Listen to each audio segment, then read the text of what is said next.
এই আকাশ বৰ বিশাল। এই মাটি বৰ ৰসাল। জুৰি বয় নদীলৈ, নদী বয় সাগৰলৈ। একোটা গীতৰ কলিৰ দৰেই অপৰূপ হৈ উঠিছে ৰায়মনা। ৰাজ্যৰ প্ৰাকৃতিক মানচিত্ৰত উজ্বলি উঠিছে ৰায়মনা। ৰায়মনা ৰাষ্ট্ৰীয় উদ্যান 2021 চনত ৰাজ্য চৰকাৰে ঘোষণা কৰা ৰাষ্ট্ৰীয় উদ্যানখনে সম্প্ৰতি আশাৰ বতৰা কঢ়িয়াই আনিছে পৰ্যটন ক্ষেত্ৰখনলৈ। পশ্চিম অসমৰ একমাত্ৰ ৰাষ্ট্ৰীয় উদ্যান হৈছে ৰায়মনা ৰাষ্ট্ৰীয় উদ্যান।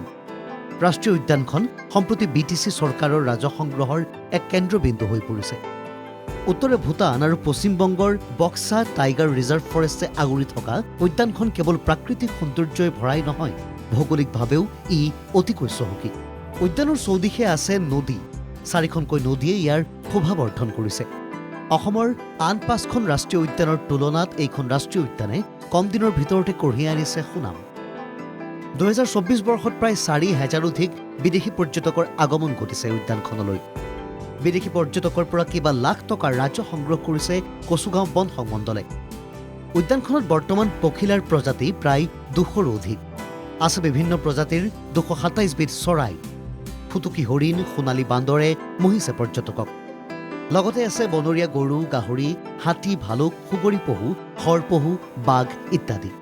এই ৰায়মনা ৰাষ্ট্ৰীয় উদ্যানত আহিবলৈ আমাৰ যিটো মুখ্য দুৱাৰ চেণ্ট্ৰেল ৰেঞ্জৰ পৰা সোমাবৰ কাৰণে ইয়াতে থকা লোৱাৰ কাৰণে এটা প্ৰাইভেট ৰিজৰ্টো আছে।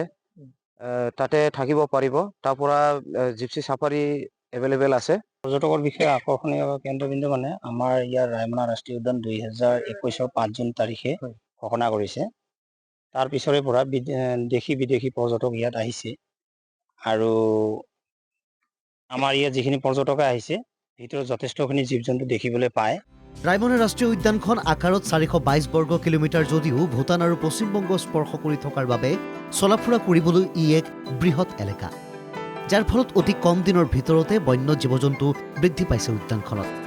ৰাষ্ট্ৰীয় উদ্যানখনৰ অধিক উন্নতি সাধিবলৈ ইয়াৰ দাঁতি কাষৰীয়া গাঁওবাসী লোকসকলক ৰাষ্ট্ৰীয় উদ্যানৰ ক্ষেত্ৰত অধিক সজাগ কৰি জড়িত কৰাটো দৰকাৰ। তদুপৰি বিদেশী পৰ্যটকৰ সুবিধাৰ প্ৰতি লক্ষ্য ৰাখি বিশুদ্ধ খোৱাপানী, শৌচাগাৰ, প্ৰস্ৰাৱগাৰৰ ব্যৱস্থা কৰাৰ উপৰিও পৰ্যাপ্ত জীপ চাফাৰীৰ ব্যৱস্থাৰ প্ৰয়োজন আছে বুলি প্ৰকাশ কৰে প্ৰকৃতিপ্ৰেমীসকলে। প্ৰকৃতিৰ সৃষ্ট এইখন ৰাষ্ট্ৰীয় উদ্যানক বিশ্বৰ দৰবাৰলৈ লৈ যাবলৈ এনেকৈ সকলোৱে হাত উজান দিব লাগিব। গোসাইগাঁৱৰ পৰা গোপাল চন্দ্ৰ ৰায়ৰ ৰিপৰ্ট, NKTV+।